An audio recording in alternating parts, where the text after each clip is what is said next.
रामचरितमानस के पात्र। अभी तक आप रामचरितमानस के कई पात्रों की छोटी छोटी कहानियाँ सुन चुके हैं।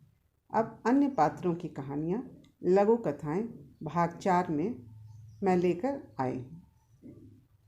जैसा कि आपने जाना कि सीता हरण के बाद राम और लक्ष्मण जंगल के कोने कोने में भटक भटक कर सीता जी को ढूंढ रहे थे।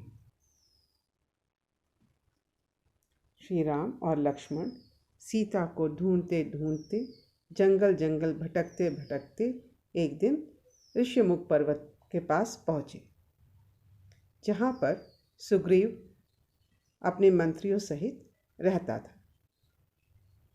सुग्रीव कौन? सुग्रीव भी रामचरितमानस का एक पात्र है और वो जंगल में ऋष्यमुख पर्वत पर क्यों रहता था, इसकी भी एक कहानी है। कहानी इस प्रकार है। एक बार सुग्रीव और बाली दोनों भाई मायावी दैत्य से युद्ध करने गए। मायावी एक गुफा में घुस गया, बाली भी उसके पीछे पीछे चला गया और सुग्रीव बाहर ही इंतज़ार करता रहा। 1 वर्ष के बाद गुफा से दैत्य के चित्कार की आवाज़ और बहुत सारा खून बहकर बाहर आ गया। सुग्रीव ने समझा कि बाली मारा गया। उसने उस गुफा को एक बड़े से पत्थर से बंद किया और वापस आ गया और कुछ दिन के बाद किष्किंधा का राजा बन गया।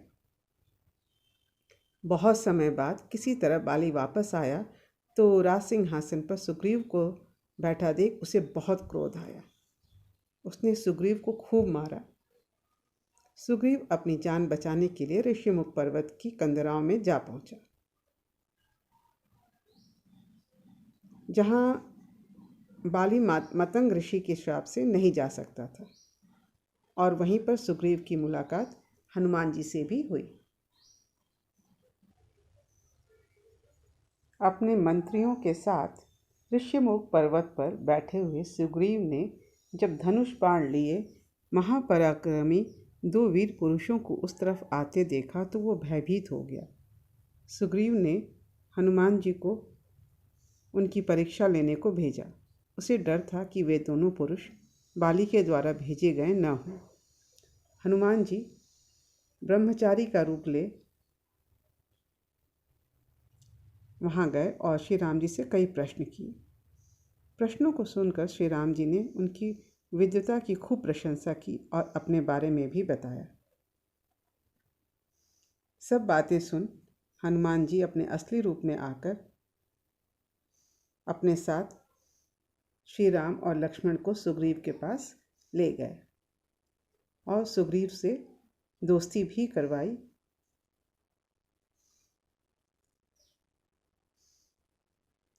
सब बातें सुन सुग्रीव ने उन्हें सीता जी को ढूंढने में मदद करने का वचन दिया।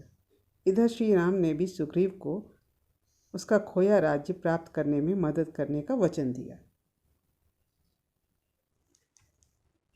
सुग्रीव, जामवंत, हनुमान आदि सभी लोग श्री राम से सुग्रीव का राज्य कैसे वापस लौटाया जाए इस पर मंत्रणा करने लगे और बाली से युद्ध कैसे हो इस विषय पर भी बातचीत करने लगे।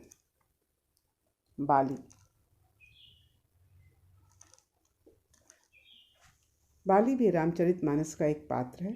बाली सुग्रीव के बड़े भाई के रूप में जाने जाते हैं, बहुत ही शक्तिशाली। बाली को एक वरदान प्राप्त था कि युद्ध में जो भी उनके सामने आएगा उसका आधा बल बाली में चला जाएगा। तब जामवंत ने बताया कि इन 7 पेड़ों को एक बाण से जो भी भेदेगा वही बाली को मार सकता है।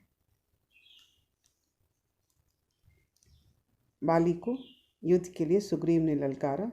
दोनों के बीच भयंकर युद्ध होता रहा और आखिर में श्री राम ने पेड़ों के पीछे से तीर चला बाली का वध कर दिया।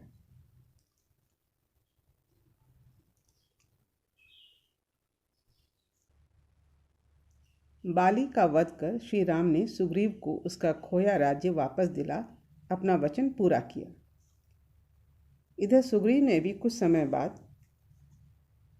सीता जी को खोजने अपने वानर दल को लगा दिया। चारों दिशाओं में जामवंत, हनुमान और अंगद अपने वानर व भालू दल के साथ घूम घूम कर सीता जी को ढूंढने लगे। जब सभी वानर और भालू सीता जी की खोज में थक हार कर समुद्र किनारे बैठे थे, तभी वहां पर उनकी भेंट संपाति नाम के गरुड़ से हुई।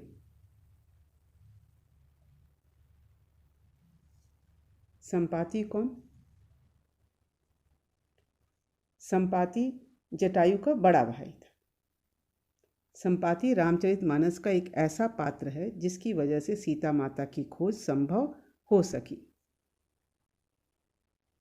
बचपन में संपाति और जटायु ने सूर्य को छूने के उद्देश्य से लंबी उड़ान भरी।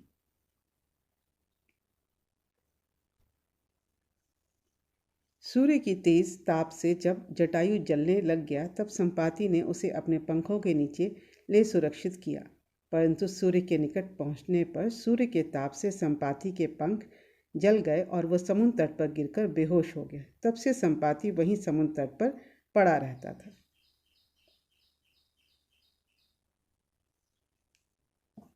जामवंत, अंगद, हनुमान आदि जब अपनी वानर सेना सहित सीता माता को ढूंढने जा रहे थे, तब समुद्र तट पर उन्हें बिना पंख का विशालकाय पक्षी संपाति नजर आया।